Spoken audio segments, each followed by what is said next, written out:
lost 21 straight. I only won 12 games in college. Y'all won that like 1 year. So don't talk trash to me. We had too many Garcias on our team. You only can have one or two. Whoa, hey. Oh, who picked on you? It was like you finally got some authority and you don't know how to act. That Georgia game, I got my first sack. I said, yeah, I belong here. Yeah, feed me, baby, feed me. About 210 wet. Wow. You talking about the dude with the body like Tarzan and play like James? Beat Georgia and Clemson. So that my freshman year, I thought we was just gonna be wrecking the SEC. I was like, yeah, but it didn't happen like that at all. You're gonna love this story, Garcia. I'm a Gamecock to the day I fly. Tailgate Talks is proudly presented by our title sponsor, Green's Beverages, South Carolina's go-to spot for all things beer, wine, and spirits. This episode is brought to you by the High Rise Beverage Co., real fruit-infused THC and CBD seltzers with zero artificial flavors or colors. Born in South Carolina, High Rise is here to help you elevate every moment, from the tailgate to game day. Sip smart, sip local. Buy High Rise Beverage Co. at your nearest Green store today. All right, Gamecock fans, this season we're raising a glass to bold flavors and even bolder conversations.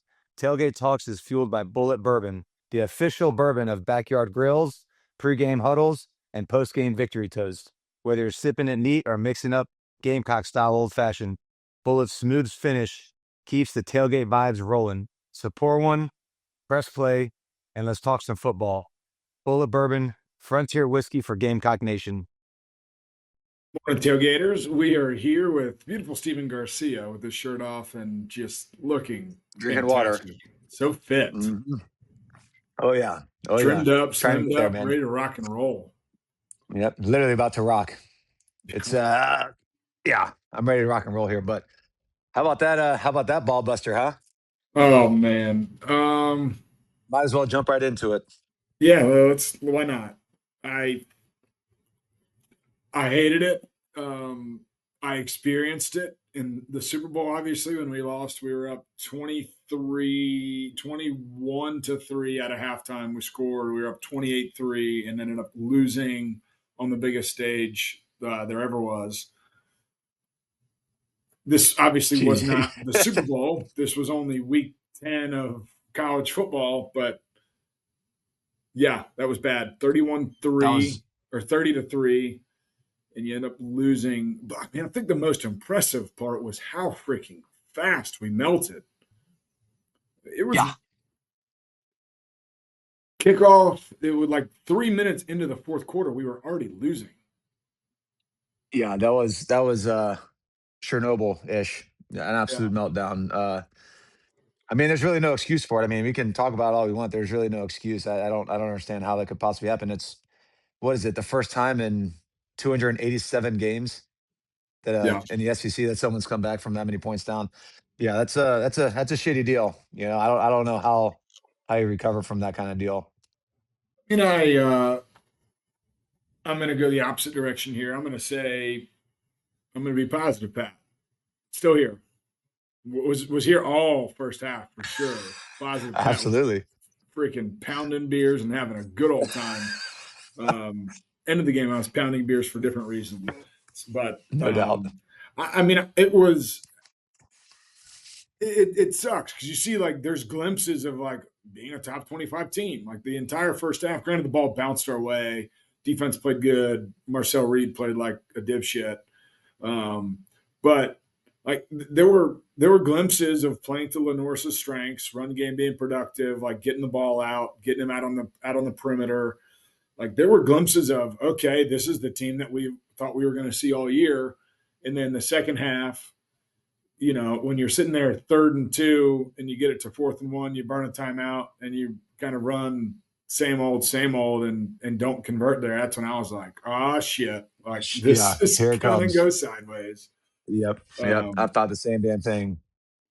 But freaking pterodactyl back there. Holy shit. You hear that damn thing? No, I didn't.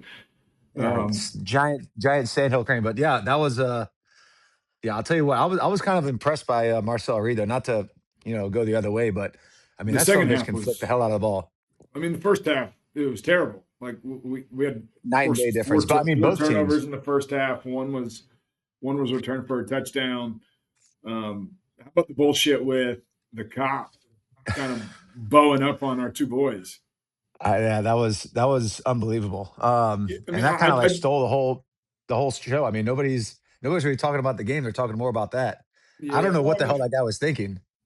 yeah. I wonder if like his supervisor was like don't let them leave or like I don't know like what exactly, but he rolled in there like shoulders all bowed out like. Um, uh, Napoleon complex, I guess. That's how you give cops a bad name, doing shit yeah, like that, man. I don't I don't I don't 100%. understand. You know. 100%. Yeah. But But yeah, anyways, how about the guest? How about this guest, man? There's a segue for you. Let's yeah, let's move on. I mean, the game is the game. yeah. I mean, it stunk. Still got two opportunities. You're sitting here and you're playing Coastal this week, which let's not shy away from the fact that Coastal's not a bad football team, and let's not shy away from Chance Miller was the associate AD here last year, 2 years ago. Yeah, 2 years ago. Now he's at Yeah. Coastal, and he wants nothing more than to come here and beat Carolina in Carolina Stadium. Like he was a big part of stadium renovations. He was a big part of the in-game experience that's really revamped at Carolina, and I think he was really hoping that he would get a shot at becoming the AD here, and he's not. So he is going to come in fiery as hell. I can promise you Uh, that. I know him personally. Haven't spoken to him in a couple months, but I can guarantee this game is high on his radar. no doubt, no doubt. And they're what are they on a 5 or 6 game win streak right now too? Yep. So yeah, I mean, it's not going to be it's not a W, a guaranteed W. They're going to come in like you said with their hair on fire. So I don't know. We got two opportunities, like you said, to make some sort of noise, at least end the season on a high note.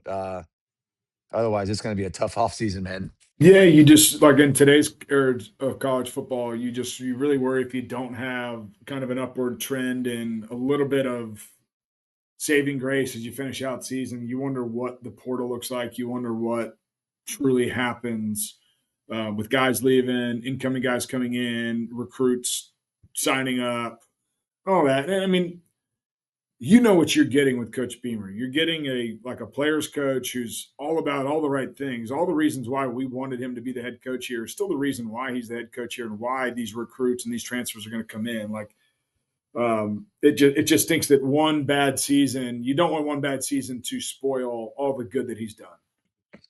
But that's the nature of the beast, Pat. I mean, look at the school upstate.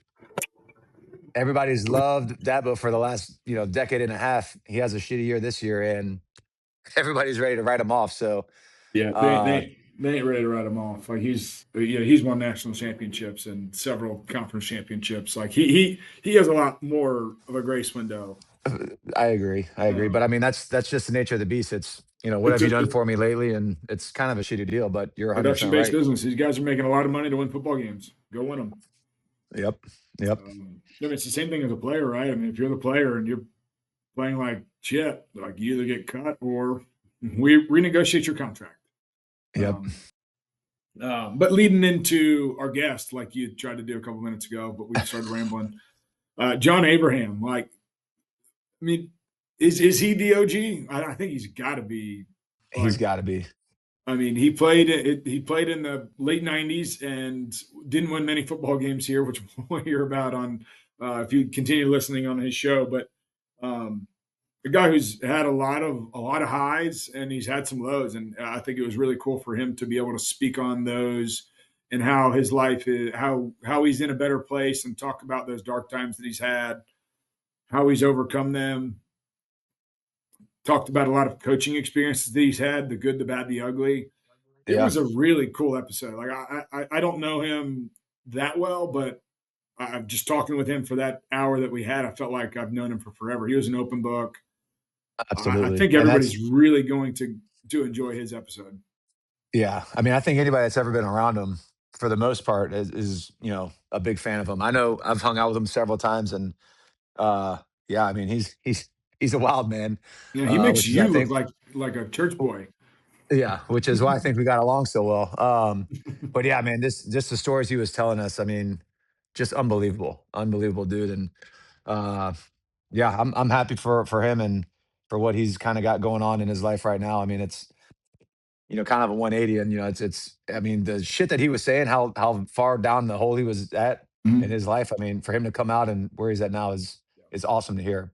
I think a really cool piece that he talked about was how, and I think every guest that we've had on this show and every Gamecock that we've spoken to just over time has mentioned how much they want to help out the university and like make that relationship great. Former players, um, current players, coaches, athletic department. I think that they're, he mentioned that he never gets spoken to, and that Charles Waddell was really the only person that ever was his contact here, and Charles just retired, so he really like.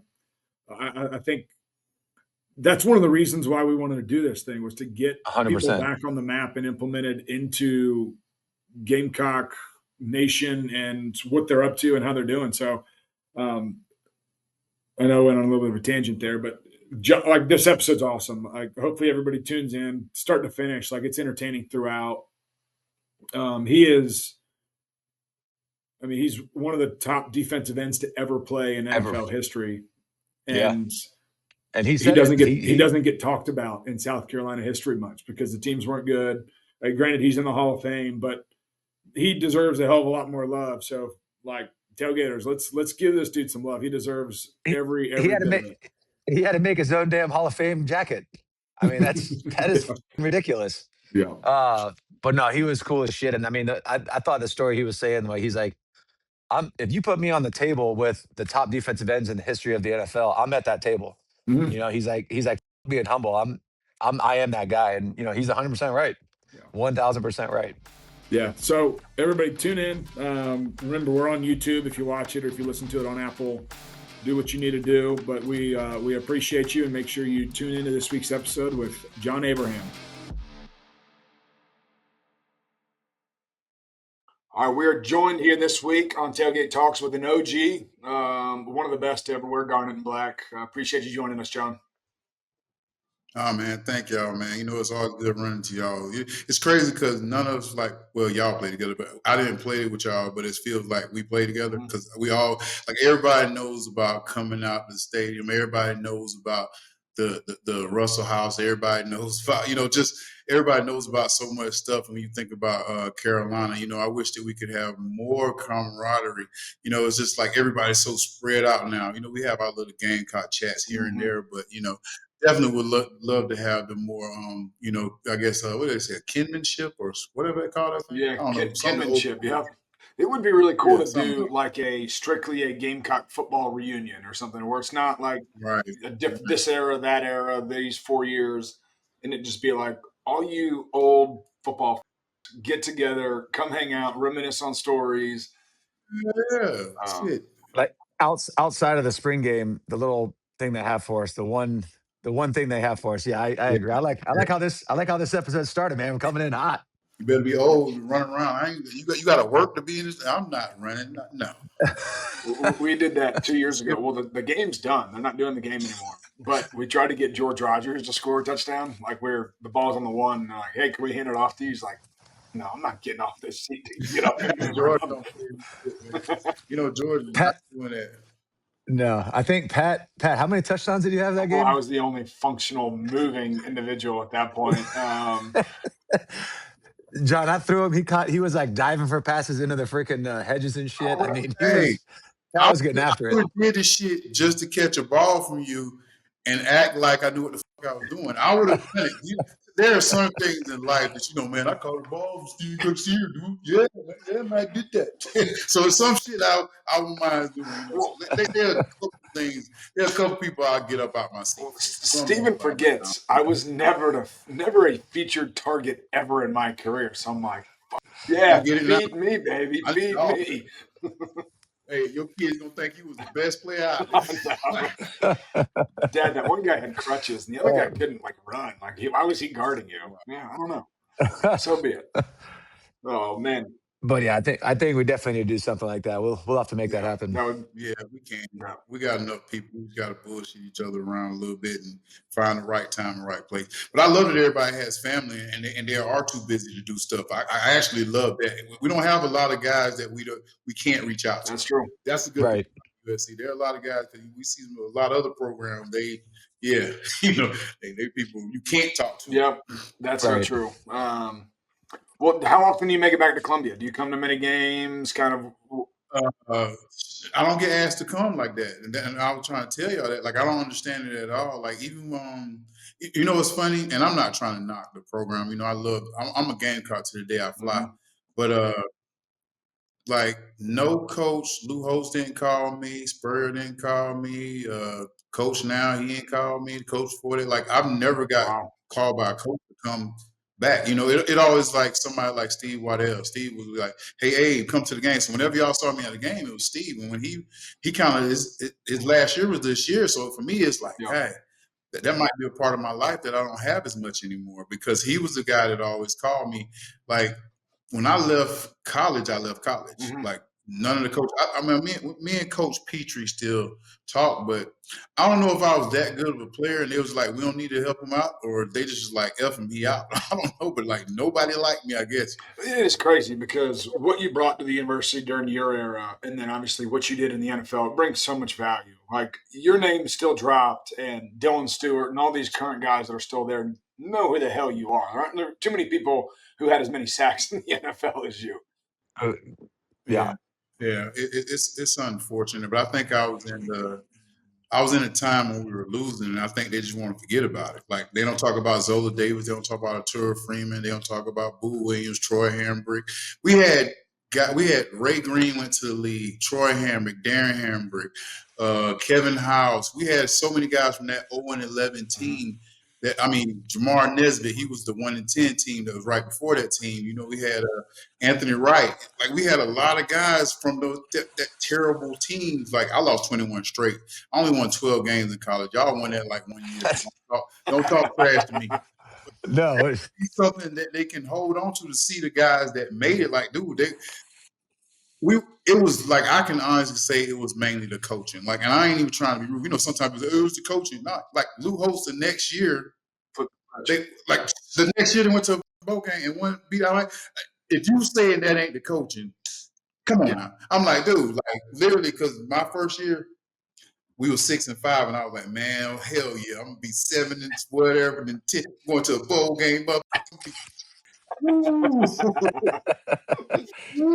of a bitch. But we had too many Garcias on our team. You only can have 1 or 2. Whoa. Hey. You can't have 10 of them. You could have 1 or 2. Like we really like to have a good time, but everybody was like that. It was like I was the only person who didn't do nothing. That's true. That Clyde Wren, who is a long time, You weren't bad as some of the people we had. Like trust me, you weren't bad as the people we had. I was just like, how does our team even? And they just like getting whooped. I'm like, y'all don't think that shit ain't cool. Like, Florida had Fred Taylor back in the day, man. Auburn, everybody ran the ball. I used to get my ass ran over every damn day. I came in at like 210. Mm-hmm. And I remember the first thing somebody told me, man, I had a 95 jersey on. I can't remember who the guy was, and I'm glad I don't, because I would cuss his ass out right now. First thing he said, and this would help me be a great player. He said, you ain't going to make it. Because he said, what you play? I said, I play DN. He said, oh, you ain't going to make it. Just saying you're too small? Yeah. I was like, I don't know who it was. I wish I knew who it was, but I'm pretty sure he didn't make it. But I'm like, it was like, I was like, you son of a bitch. You see this jacket, mother? But hey, check it out though. But it was crazy because like everybody was bigger than me, so everybody was just talking trash. But I was like, I know I can outrun all y'all motherfuckers. Mm-hmm. I'm fast as shit. So I ran like, but I might have went fastest than everybody, but I ran fast everywhere. Yep. There were people don't understand. Like everywhere I went, I was going like this. Like that mother John Abraham, something wrong with him? No, it ain't. I ran fast everywhere. I was like, I don't give a damn. Like, think about somebody running a 4.3 in your face. That's gonna hurt. Yep. I don't care who you are. Like running that fast and hitting somebody, yeah. That's awesome. I would not want to be in that path of you running full speed. I think I'll pass on that. Yeah. About 210 wet. Wow. It's like a damn safety now. Safeties are 210 yeah. at this point. Well, tell us a little bit about the recruiting process for you growing up in Timmonsville, South Carolina, small town. Who was recruiting you? Who was on you? Why'd you choose South Carolina? All that good stuff. Okay, so I wanted to go to Clemson first of all. I'm gonna be real with y'all. I made it known in like all my stuff because I didn't thought I was gonna be. Well, actually, my first one, just being real, my first choice was South Carolina State. Okay. I was like, because that's because I have a very low self-esteem. So I was thinking, and I still got it now, but I worked on it. As y'all seen my little stuff, I'm way better than I used to be. You know, I don't beat myself up. But back then, I was like, there's no way I can make it into one of those big schools like that. Yada yada yada. State, it's all black school, a little smaller. I can go there. I can go flourish, and I might can make it to the NFL. Might not. But hey, I have a good time. I'm doing it. They sent their damn strength coach. They ain't even sent their head coach. I was like, son of a. I was like, all right. So just tell. And then look, they said, okay, your first year you can have a 1/4 scholarship. Your second year you'll have a half scholarship. Your third year you have a 3/4. And by your senior year, you'll be on full ride. I'm like, man, full ride out of here. Like, I got your full ride right here. I told my guidance captain, Miss Rivers, I said, don't even answer the phone for them no more. Don't even tell them to come back. That we good. So then so I was kind of more leaning to Clemson because LeVon Kirkland was from my high school. And he went to Clemson. He was the first player to go to the league from my high school. So I'm like, man, I'm going to go to Clemson. You know, it sounds good. And at the time, I was not sure about being a chicken. I was like, you know, cool. A tiger chicken, you know, but my mom liked Brad Scott, which was, I don't know what she was thinking, but she liked Brad Scott more than she liked Tommy West. So it ended up being that way. And Brad Loring was I don't know if y'all know Brad Loring. Yeah, he coached us. Oh, yeah. Brad Loring was my recruiter. I got him so good because he came in there and I already told Coach Scott, I was like, yeah, I'm coming to South Carolina. He's like, all right, let's play a little joke on Brad, all right? So I was like, yeah, I'm going to Clemson. This mother, he was like my complexion after that. He was like, he was shaking the shit. He jumped on me and stuff. He jumped on me like, oh, like, it was funny there. But I was like, yeah, I'm going to Clemson. I said, nah, I already signed with y'all, man. It was cool though. But my recruitment was very short because you know I only played my senior year. So I only had maybe like 2 weeks. I had like December and then nobody went on campus. Randy Wheeler, I think y'all know Randy Wheeler. You should know Randy. Yep. But Randy Wheeler was my host. I saw like, I don't even remember meeting him. I think I might have met Lee Wiggins. It was nobody really on campus. I met one dude. He was like 300 pounds. He don't even play no more. But this dude's hands were so big. But then they told me he had. This is the first time I heard this statement because when I got to USC, it was like, I was like, where's the big ass dude that used to be like walking around campus and stuff? He told me the dude with the body like Tarzan and play like James. Oh yeah, he's not here anymore. He's doing something else now. I was like, wow, and I see him all the time now too. He's like. Literally, I was like, man, because I was scared to come to school when I saw him. I was like, oh hell no! They said he played defensive end too. I was like, yeah. That's hilarious. Yeah, that's a wild story. Did you play other sports growing up? Yeah, track and basketball. I was but you know, coming from a small area, like getting recruited, we didn't have Instagram, we didn't have all the stuff we have now. So right, small school and 6'4", I was like 195 at the time. I didn't run a super fast, but I was fast for a 6'4" guy. You know, I ran 100, 200. I did shot put and disc my last year. Me and my friend went to state. Me and my friend Coach Hees, Marcus Mack, we went to state, came in 4th in state. Just us two. So that was a cool event. Yeah, that was cool too, man. But my recruiting was lame as hell. Like I hear about everybody talking, man, I so many I was doing all. I was like, I didn't get none of that. I got drunk as hell. This they gave me money. I'm looking like, John ain't got none of those stories. I ain't got none of those stories. I was just in my room. I got to eat at the steakhouse. Yep. That was about it.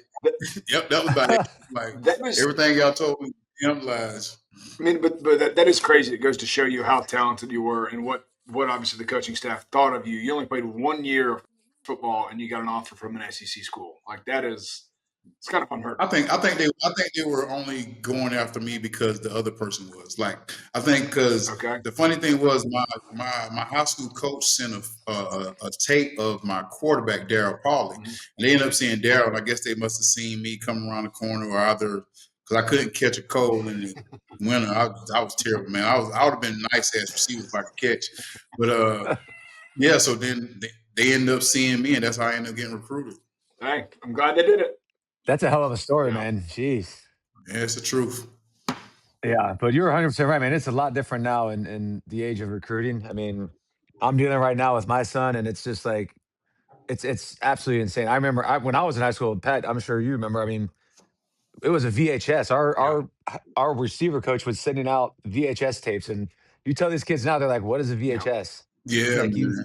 you spoiled mother. Yeah. You can go on Instagram and all that stuff. The crazy thing is, think how much money we would have made if we was back in college now. You would have been rich out your ass, Garcia. No doubt. We talk about it all the time. It pisses them off. Yeah, He would have had his own Quavo bottles and stuff. All right.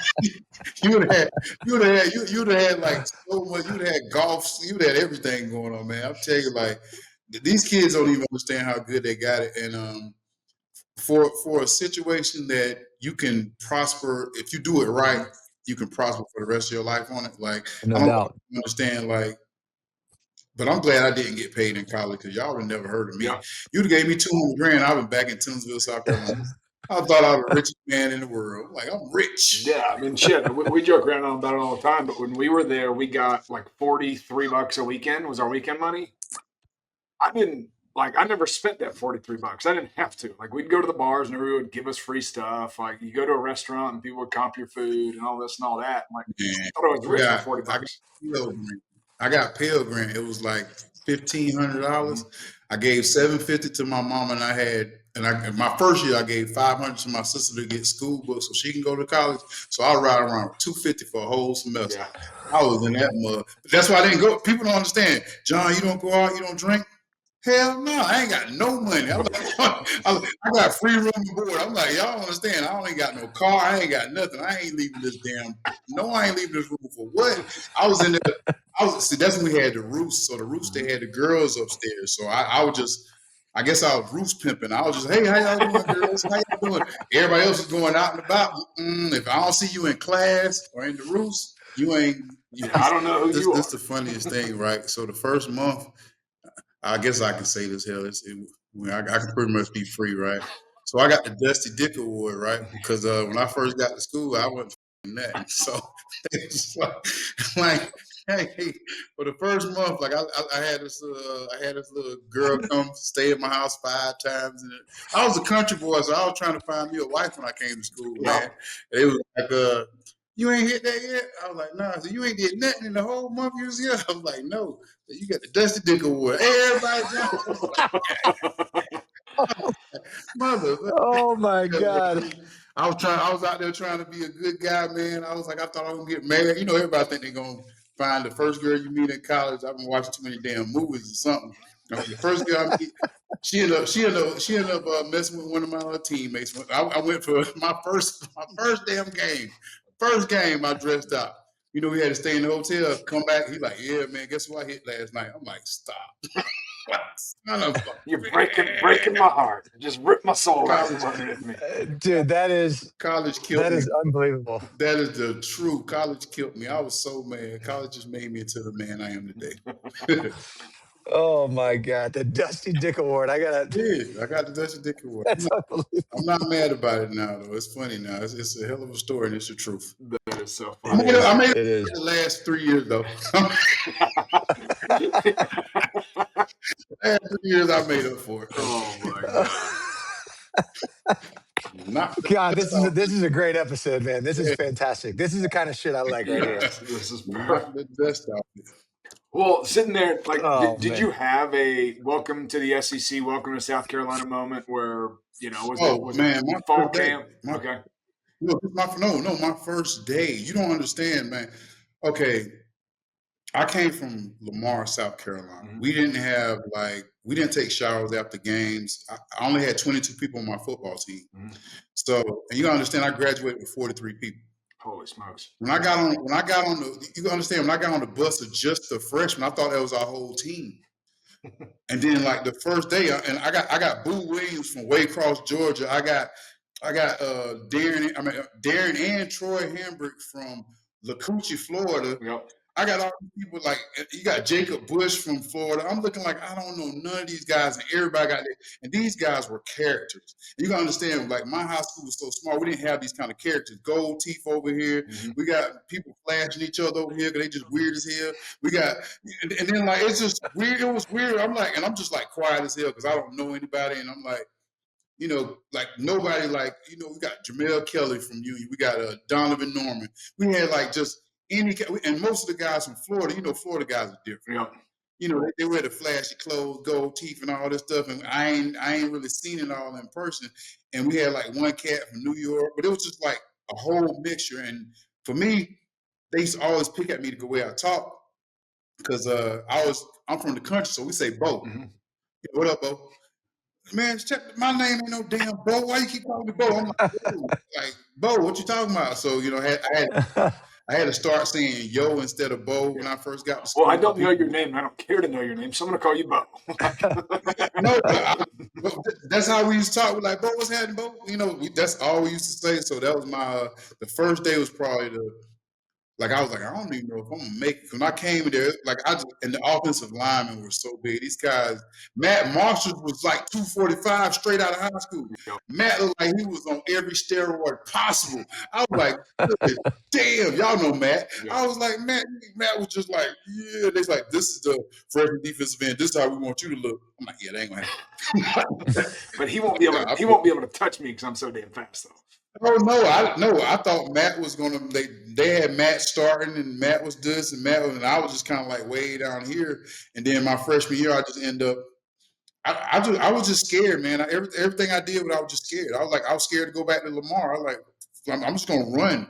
Like I know I can't hit. I know this dude's stronger than me. I done got pancaked about 20 times.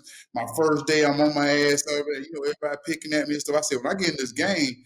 So the first game, I can't even remember the first game was, but that Georgia game, I got my first sack. I said, yeah, I belong here.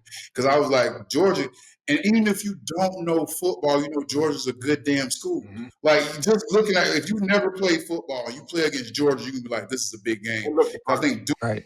Yeah, we beat Georgia that year, too. We beat Georgia and Clemson. So that my freshman year, I thought we was just going to be wrecking the SEC. I was like, yeah, but it didn't happen like that at all. Not one bit. Not one bit, man. I thought we was going to be like just kill. I said it can't get any worse. We talk a lot about defining moments when it comes to football. One choice can change the entire outcome of a game or season. Moments that seem small often make a substantial impact in the long run, and that is true in all facets of life. Like whom you choose to bank with? Picking the right bank can make a huge difference in finding success. That's why you need to elevate your financial game with Founders Federal Credit Union. Their rates are always competitive, and they've got trusted financial tools that help keep your financial goals on track. Don't forget their service to their membership and community is unrivaled. Get in the game today. Swing by a Founders office near you or visit foundersfcu.com to apply for membership. Founders is federally insured by the NCUA. Membership qualification is required. Looking for the perfect spot to unwind? Steelhead Brewing in Casey has you covered. Whether you're craving a refreshing craft beer or just a great time with friends and family, Steel Hands has it all. With a variety of craft beers, spacious outdoor beer gardens, and a delicious food menu, there's something for everyone. Plus, join them for free live music every Thursday through Sunday. Visit steelhandsbrewing.com to see their lineup of upcoming events or host your own. Handforce and Casey and voted best local brewery again this year. Go visit steelhandsbrewing.com. Hey Gamecocks, at Granger Rowings, style starts with you. From custom fits to emerging brands, they offer a curated selection of women's and men's clothing for work, weekends, and every moment in between. Their stylists take the time to understand your lifestyle, then help you build a wardrobe that fits your needs and feels like you. Shop in store, downtown on Main Street and Trenton Plaza, or book a fitting online at grangerowings.com. Granger Owings, where personal style meets personal service. Well, what was the what was the big like switch in like watching your career? Was it weight room? Was it strength and development? Was it just working your craft? Was it somebody like a coach or a mentor that really poured into you that really elevated your game? You must have forgot what I said earlier. None of them coaches ain't called me afterwards, man. So ain't nobody put a lot of stuff in me. Honestly, I had to learn because I wasn't a different breed, but I was a different breed. You know what I mean? I was a smaller guy. I was fast, and a lot of people like my D line coach didn't ever really see anybody like that until I got Coach Kosh. When I got to like when Lou Holtz got there, and Coach Kosh got me, they're like, "We're gonna move you to linebacker." He's like, we're gonna move you to outside linebackers. He knew like I still can rush and all that stuff and everything. But inside, like when I was there playing in, I was just getting my ass kicked every day. Like I was beating people around the corner and I was getting sacks. But when they moved me, like I don't think I would have been drafted as high if I didn't move. And Coach Kosh showed me a lot of stuff because he had Kevin Hardy, so he used to talk about Simeon Rice all the time. So he was just like, "Oh yeah, I know you can do this, you can do this." Simeon used to do this. I'm like, "Okay, I'm tired of hearing about Simeon." I'm like, you know, so then when I end up meeting Simeon, I always tell him the story. He'd be like, "I don't even remember him." I'm like, Simeon is crazy. You know, Simeon is crazy. But and then when I got to New York, I started off at linebacker, and then my second year I got moved back to defensive end. And for me, it was very depressing because I felt like, not saying being a D lineman you're dumb or anything like that, but being a linebacker you really have to use your smarts. Like you just have to think more. And I always thought I was a thinking player. Not saying I didn't think at D line. My career got a lot easier when I started really learning it. But I was so pissed off that they moved me back to end. I didn't really care. I'm like, okay, this is gonna be I'm gonna get like double teamed for the rest of my career. So F it. You know what I mean? But then I end up playing better. Like I made a Pro Bowl my second year. It was my first full year. And I was like, wow. But I think the worst thing I did about football, I didn't like, and I heard Jameis Winston say this, and I never knew how to put it into words, like why I felt so weird, why I had so many regrets and stuff like that. I didn't dream big enough. I didn't think I could be a Hall of Famer. I didn't think I could make a Pro Bowl. I really, coming from a small town, I always kept that little humble shit. Being humble. If you did it, you did it. Like I don't believe in humble shit anymore. I like all the numbers I put up in the league. You try to say I wasn't one of the best motherfuckers out here. Like somebody gonna say, "Oh, you say you're better than Dwight Freeney. You say you're better than Julius Peppers." I said, "No, my numbers are the same." That's all I'm saying. I'm not saying I'm better than guy. I'm saying if we had a table, I'll be sitting at the table. That's people. Yeah. If I'm 13 all the time, we got a table going from 25 people, I will be sitting at the table. I ain't saying I'm better than nobody. Trust me, I know that. But look, when you look at the table, I'm 13 all time and calls fumble. I'm sorry, third all time. This all time. So only two mother got two mother in the world now. So I had to put this down because I wasn't good at numbers and all that. I was just playing football. I'm like, I was number 9 all time when I retired. So y'all can kiss my whole ass over saying how good I am and how bad. I'm like, look, there ain't too many motherfuckers say that. Sure, I didn't win a player of the year. I didn't win a Super Bowl. But hell, look at the teams I was on. And I was on some good teams. So I ain't going to take that from you. But hell, shit happens. And I missed 40 games with injuries. And I'm sorry about bitching, but I'm just being real, man. Like that humble shit. I love it, dude. Almost love it. Me, man. Like the humble shit almost killed me trying to say, no, I'm okay. You know, man, I'm not. Nah, fuck that. I'm getting over that shit. Well, I mean, I was a No, I saw that interview that Jameis said. I've never been a giant Jameis guy, but I think he's definitely matured and gotten better recently. Man, that was a hell of an interview that he gave. I think he's 100% right. Yeah, I think that needs to be rehearsed, and like kids need to see that all the time because he's 100% right. If you don't dream big enough, then yeah, what the hell are you doing? Yeah, and especially if you listen to the naysayers, that's the worst shit. Oh, that's I was in New York. I had a coach that made me feel like I was one of the worst players in the league. I was 3-time. I was 2-time. I was all pro at the time, and I was 3-time Pro Bowler. And that guy used to make me practice like I was like trying to make the team, man. And he had this weird thing what he would do. He would give people a black jersey. Like you practice good, they'll give you a black jersey. I didn't get one black jersey my whole career. Ask anybody who practiced with me in New York and asked them about my first year in Georgia before I got hurt. If I didn't get hurt in Atlanta, they just like, look, you can't practice like this no more because we need you for years. And like, you're just practicing too hard. I was out there running down Curtis Martin and stuff, running all the way down, tagging receivers just to get a freaking black jersey from this dude. I'm dead, and I never got a black jersey. Everybody, my backup got a black jersey. I was like, you gotta be shitting me. And then like I was talking to one of my coaches, and he was like, well, Herm didn't like you. I was like, that's cool. I mean, but then I realized like, damn, people can really fuck your career if they want to. Yep. Like even my last year in New York. So, and it might not be big in the numbers when people think about it. When your career is over, you think about everything. Y'all know how it is. You think about that one play, or if I would have did this, and you just think about it. Like, even though you're proud of what you did, you still think like, oh, if I would have went out there Thursday night, I could have been good for that. But I'm saying that. So I got a franchise, and I was like, man, bro, I came in like titties sitting like this, man, abs. I was like this, bro. I was like 260. I ain't never been 260 in my life, but it was all muscles. I was down there at Spring Valley, like working out every day by myself. I had pads on, hitting thing.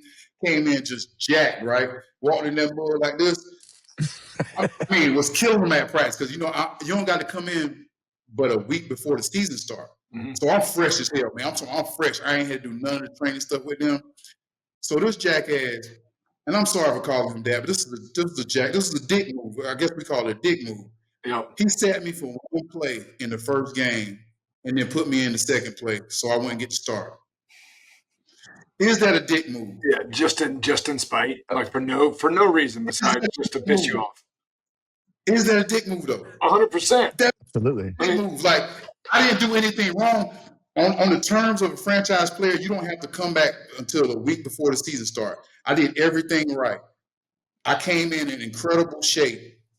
Hold on, John. No, you ain't starting. Okay, so I'm thinking I'm going to be out for a whole series. One play. All right, go ahead.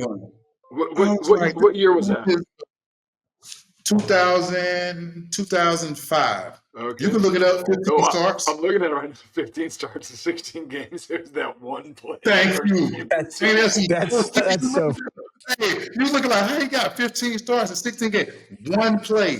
So look, that your whole. And I'm saying I started all 16 games really, but now look, and yeah. Well, I mean, you would have if you had that one play, you would have 11 and a half sacks that year too. Just give me that one play back. That one play, I might have had a sack. I'm dead ass serious. Like, no, he just didn't like me, and it was so obvious. I remember one time we were playing Cleveland, right? So I was trying to be a leader of this team. Like, we lost the game, right? I jumped off sides on the interception, though. I did do that, but after the game, sometimes we gotta man up and talk a little trash because you want to be a leader or something. So I was like, yeah, we just can't let a game lose. We can't lose a game like this after we win in the we all got to do this, yada yada yada. We get in the dog. I promise. We get in the playroom and they were showing all the bad plays. They showed one play. Everybody jumped outside. My offside. He showed one play, just me jumping offside because I said that stuff in the media. I was like, wow, this is a straight dick. Like one play. I'm talking the whole game. One play, one bad play. They put me up there. I was like, wow. I said, and then you know what I did after that? I stopped talking to the media in New York. I said, I ain't talking to nobody. Y'all kiss my ass. But did that type of stuff that piss you off, like, did your game elevate because you were pissed off? Frustrated. My game couldn't elevate because I couldn't be the player I wanted to be. Yeah. If you can't talk to a coach, I don't care how you going to elevate when you know the person not wants you to elevate. Yeah, that's true. You get what I'm saying? If somebody's not willing to let you elevate, if somebody don't like you, they're not going to let you elevate. They're going to, think about it. If you want me to elevate, you arrest me in practice. You want to have me dragging, doing all this stuff, trying to make the team still, and I got 3 Pro Bowls. I'm like, dude, it makes no sense. And I'm thinking about, my career could have been over it. I was going to retire if I had to come back. I called my financial guy. I was like, dude, I'm not going back. I can't do it. I said, there's no way I can do this, man. And it's like after I got my DUI, dude, I ain't never drank like that before. I was like 23 years old. It was the bye week, bro. So on the bye week is when I got my DUI, which we could have just shoved this thing under the map. You know what I'm saying? But he's going to not start me the next game. I didn't even play the next game. He suspended me the next game. It was on a bye week. Now, it's different if it was a week of a game, you send me in, it was on a bye week. So that week I should have been able to play. Yep. But you want to be another dick move. I'm like, dude, they already fined me from the league. You ain't supposed to be able to suspend me like this. I could have I didn't know all this stuff because I wasn't smart about football. I wasn't smart about the intellectuals of I was like, all right. All that is all right. I was like, Yeah, I mean, yeah, you but could I have was hired an dumb. attorney and fired him for it, or No, I really could have legal got actions. or I could have got my check back from that game because you just set me for a game and I already got fined from the thing, so it was stupid. Yeah, that is stupid. I did have a good time with the people though. You know how it is, bro. Like regardless of how bad a situation might be, if you have right people around you, like I got great friends in Lavernius Coles, great friend in Sean Ellis, Yarnell, Steve Yarnell, he was a security guy. He was great. It was just one person. It was like all the other coaches seemed pretty cool to me. I don't think maybe my D-line coach didn't like him, but everybody else seemed pretty cool, man. Like nobody else really beefed on me like that. They knew I was just like doing what I had to do. I was young. Yeah. Well, it is crazy. I mean, going from you guys went 1-10 was your senior year, your last year at Carolina? No, 0-11. You went I went 1-10 my junior year. Okay, so 0-11 and is damn. Yeah, Luke first. I lost 21 straight games. And then you were the 13th overall pick. So I had to be kicking ass and taking names. Yes. Yeah, it was tough though, man. Like people don't understand. Like waking up in New York was because and the crazy thing is, all I wanted to do was to prove to him that I was worthy enough to play on his team, and he was just nah. And if you ain't like me, that's fine. But I'd rather you somebody tell me. You know what I mean? Like, they threw me under the bus a lot when I was there, man. So you were fifth year option and then franchise, and then you were finally an unrestricted when you signed in. We didn't even have we didn't have the 5th year options. We were straight up like 5-year deal. I had a 5-year deal for $7 million. Damn. And then that ain't nothing, right? A 5-year deal, 13 pick overall, 5-year deal, $7 million. And I thought I was paid in the shade till I'm like, dude, this ain't nothing. Like living in New York, cut in half, and then you taking my checks. I'm like, oh. And then when I saw, when I got paid for Atlanta, right? I got a 6-year deal for $45 million. So I looked at Courtney Brown. Courtney Brown was the first pick that in 2000, he got a 6-year deal for $45 million. I ain't made shit. I was mad as hell. Courtney Brown made what I made like in my whole career in like his first year, but he ain't even got drafted. He was the first overall pick. So 12 spots up, he got a 6-year deal for $45 million. I got that in my seventh year. Yeah. I'm like, son of a itch. I ain't do nothing in this damn league. I'm like, this league ain't did shit for me. I'm like, yeah. Was Thomas Dimitroff the GM in Atlanta when you signed there? I don't remember. No. He wasn't. Was he there? TD might have still been in. No. Rich McKay was still the GM. Okay. Yeah. Because Rich got me. I know it wasn't Thomas Dimitroff. Thomas Dimitroff didn't like me either.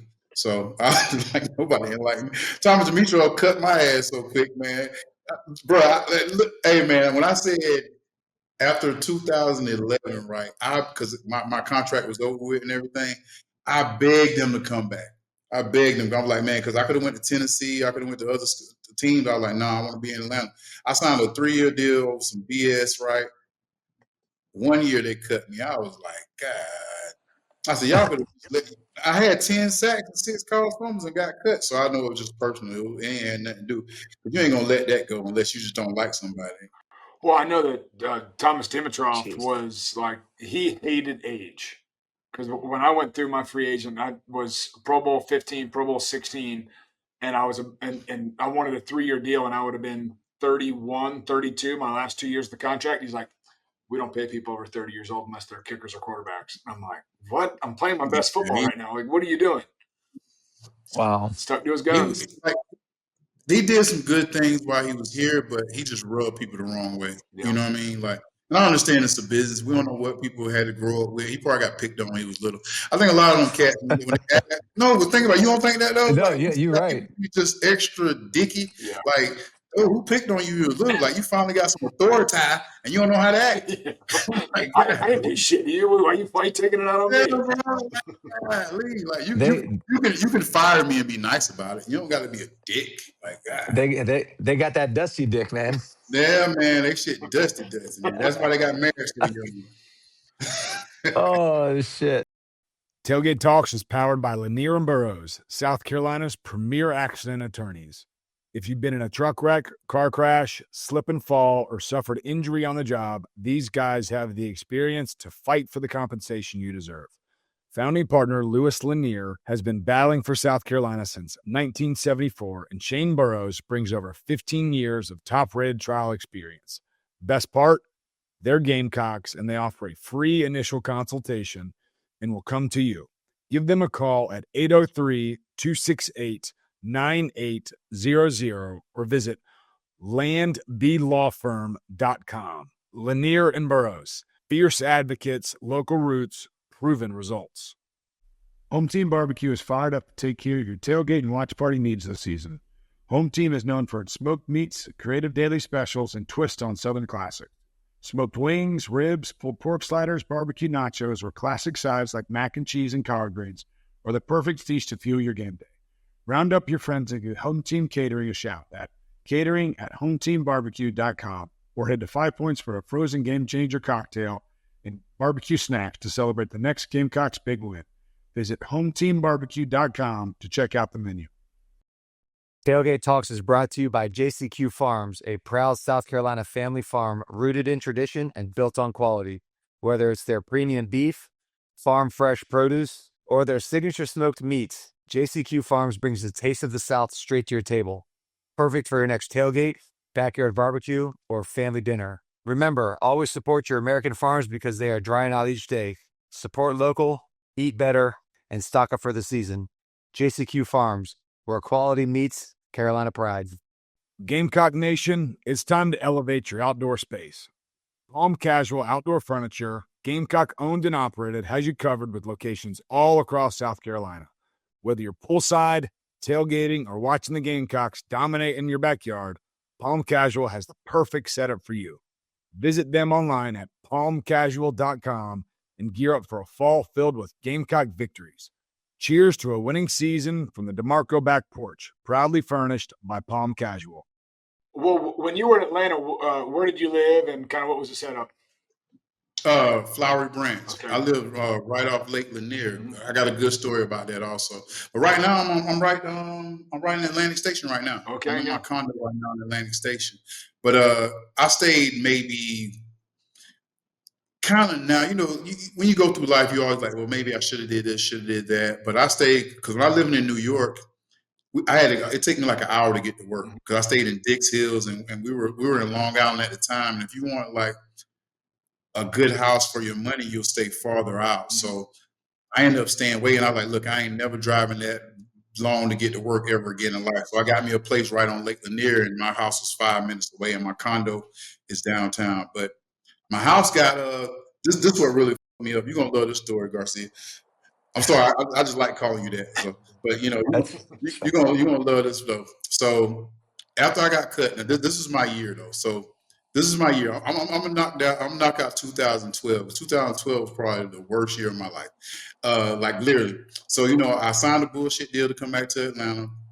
I adopted my nephew like 2 years before that, so I was stuck on like watching him finish. I was gonna watch him finish school. Da da da da. So he was staying with me.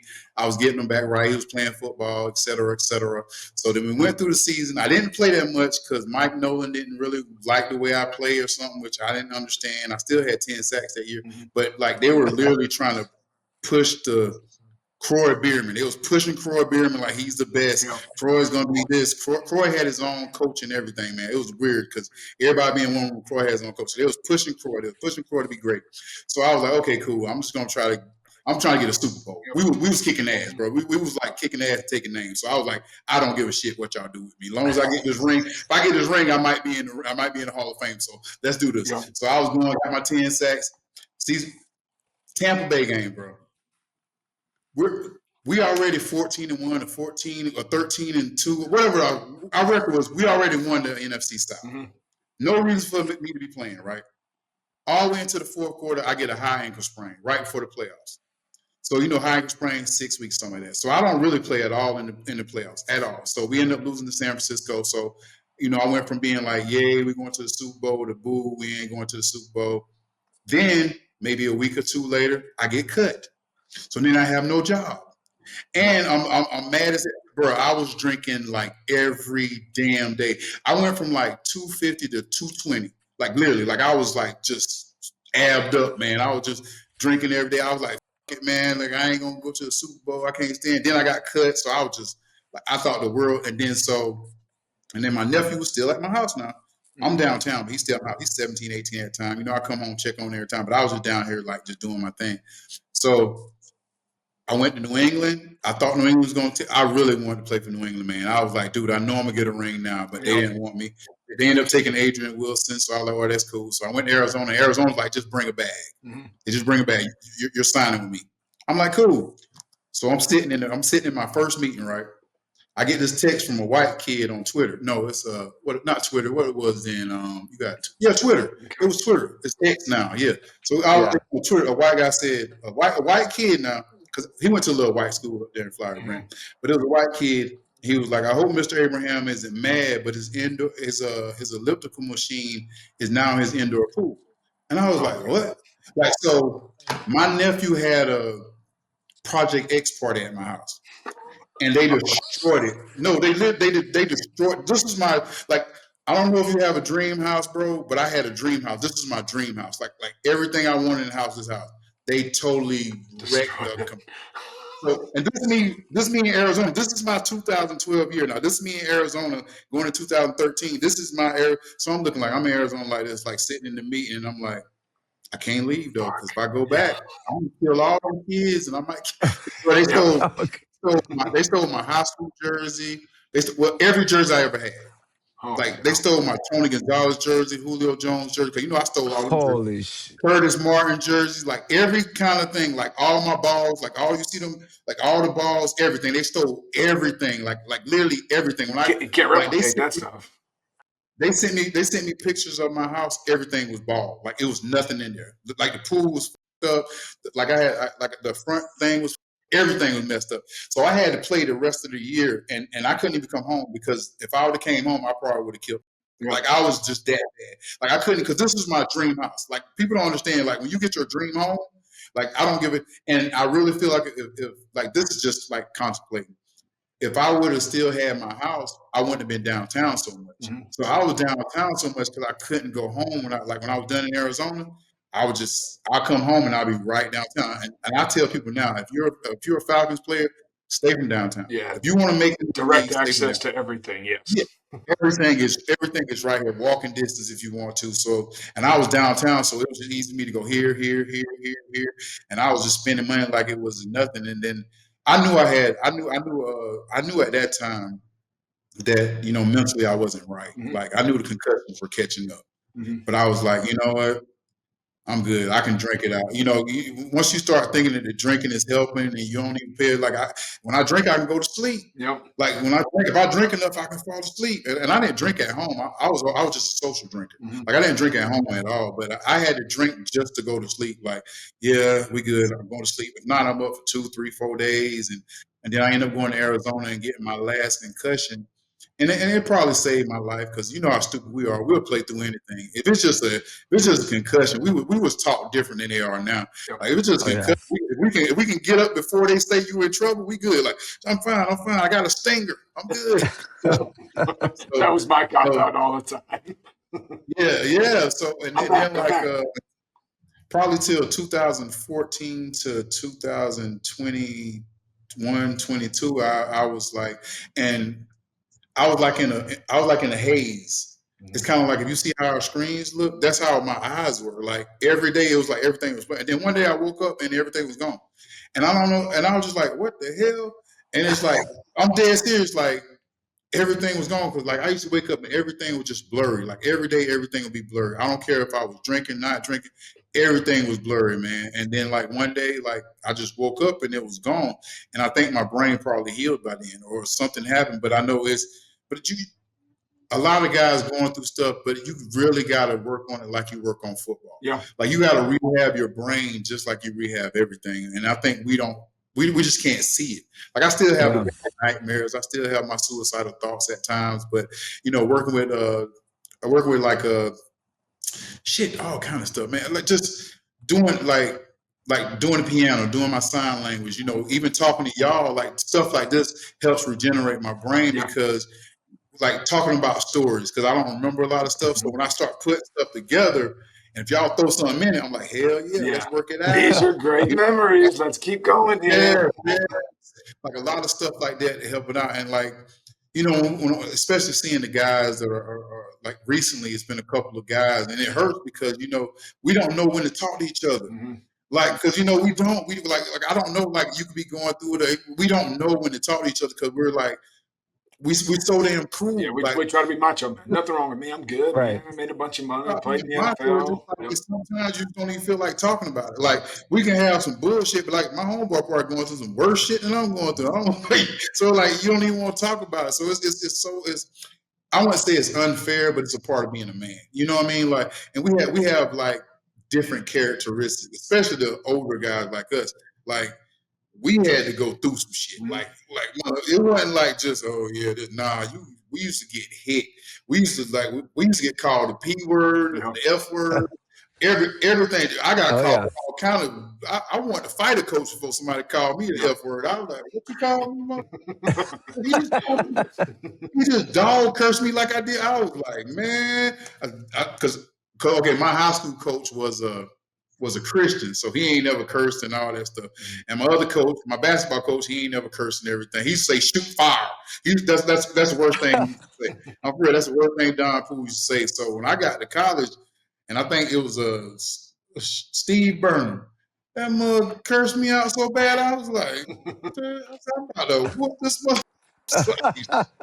It is crazy though. I mean, I'm obviously I'm a Christian, so I'm a believer, but I'm in a men's group and we meet every Wednesday and we share our testimony and it's kind of going through your faith journey and all that. But letting men be vulnerable in situations with a crowd that they're comfortable being vulnerable with is like so empowering. Like the last couple of weeks, I'm not going to share what they said, but people struggle with certain things, marital issues, other things, and somebody hears it and they're like, dude just stops everything. He's like, I'm struggling with the exact same thing. Can we talk out of this room and can we work through this? Because I'm really struggling with this. I need some help and I don't know where to go for help. And you made it on this other end.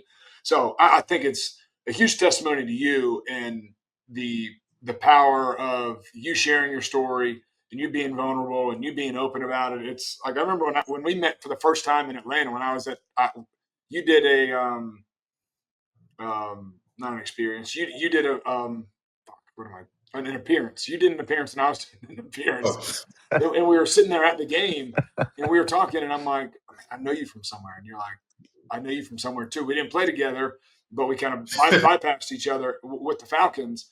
And I'm like, wait, you're Johnny Everett. You went to South Carolina too. I went to South Carolina. We talked and you shared your entire story with me within 5 minutes of us being around each other. My bad, player. No, but I was sitting there and I'm like, it was the good, the bad, the ugly. Like it was everything in between. And for you to be open and willing to do that, like it made a lasting impact on me. So appreciate you and all that. But isn't that what we do as athletes anyway? We are probably the most vulnerable people. Being a quarterback, being a linebacker, being a special teams. If we f up, everybody sees it. Yep. But when it comes to our life being f up, we can't talk about it. Yep, 100%. Like if I miss a snack, everybody and their mama going to call me everything in the book, expect me to go home and just kiss my wife and be happy. Yep. You going to see another bitch, so drill his ass. Can't stand that mother. Then you expect us just to go home and be like, hey, how y'all doing? My day's fine. Got dog cursed like shit. This is what I want to do for a living, and I just got cursed the hell out of. So, but and it's a lot of stuff that toughens us up. But also, like I tell people now, I'm not trying to harp on that part of my life as much, but I don't mind talking about it. Like I want to start talking about the DBT, the dialectical stuff I do, the cognitive behavior. Cognitive behavior has been very good to me. Being around my kids has been, even I told Garcia, like, yeah, man, being around my kids, like, when it comes to them games, like everything else don't matter. He's like, I said, you going to get man, I don't know. It's according to what son got. I said, that's the kind of shit that turned me on now. Like before, we had to go through all this instant gratification stuff. And I think the instant gratification is what used to mess me up the most, because it's not like I didn't like stuff like that, but the older you get, the more you can see like the 10 minutes you spend with your kid might be something you'll see 20 years from now. Yeah. Like I remember my dad. 1,000%. Yeah, because I'll be like, I'll be telling my daughter stuff, and I'm like, wow. And then I'll see her do it, or I see her like shoot it back to me. My whole head's messed up. I'm like, dude, like, what? Yep. I'm like, yeah, Just try to plant the Yeah. seed. Plant the seed. Let them grow. yeah. Oh man, that's awesome. Well, what are you up to now? I know you're doing some stuff with Atlanta, with some of the production team stuff. Like what all? I saw you were in Berlin. Was that last week for the game? Yeah, Pat. So what type of stuff you up to now? Oh man.